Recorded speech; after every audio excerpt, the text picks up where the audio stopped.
सेटी films present बला बला बाबा बैजूनाथ की जय।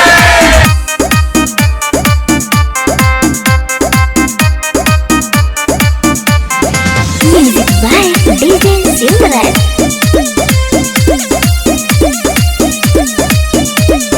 हर साल सहतारू सावन के सोमारी माथा जाके टेकतारू भोला के दुआरी जल ढरी करे जालू सबसे अगारी मंगलू हकाए गोरी बाबा के दुआरी। कोठा वाला घर दीह हिप्पी वाला बर दीह भईनी से आन बाबा हमरो पर ध्यान दीह।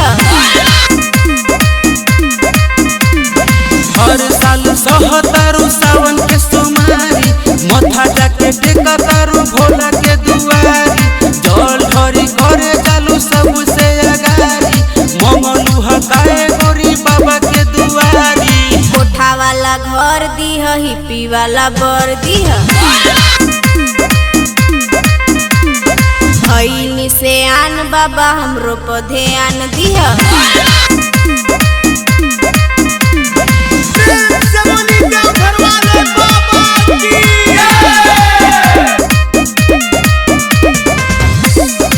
recording by सेटी फिल्म्स सीतामढ़ी। 16 के उम्र बाबा बीत गईल हो सेट ना भइल शादी में लेट भइल हो। रख विश्वास पूरा आस होई हो बाबा के दुआ से कुछ खास होई हो। कोठा वाला घर दीह हिप्पी वाला बर दीह भईनी से आन बाबा हमरो पर ध्यान दीह। हर साल सहतारू सावन के सोमारी माथा जाके टेकतारू भोला के दुआरी जल ढरी करे जालू सबसे अगारी मंगलू हकाए गोरी बाबा के दुआरी। कोठा वाला घर दीह हिप्पी वाला बर दीह भईनी से आन बाबा हमरो पर ध्यान दीह।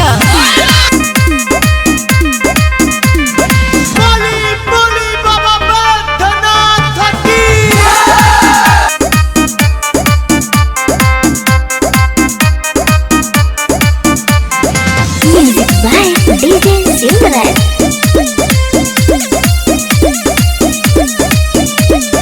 भीजल बाटे अंग मोरा भीजिए के हो उमेश मजा ले ला भोला भंगिए के हो। भोला के दुआ से सब सुख होई हो जितेंद्र बरजस के गाड़ी बुक होई हो। कोठा वाला घर दीह हिप्पी वाला बर दीह भईनी से आन बाबा हमरो पर ध्यान दीह।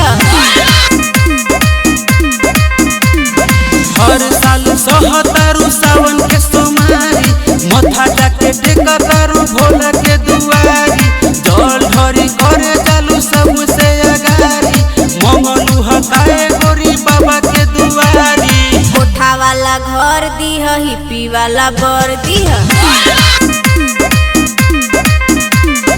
भईनी से आन बाबा हमरो पर ध्यान दीह।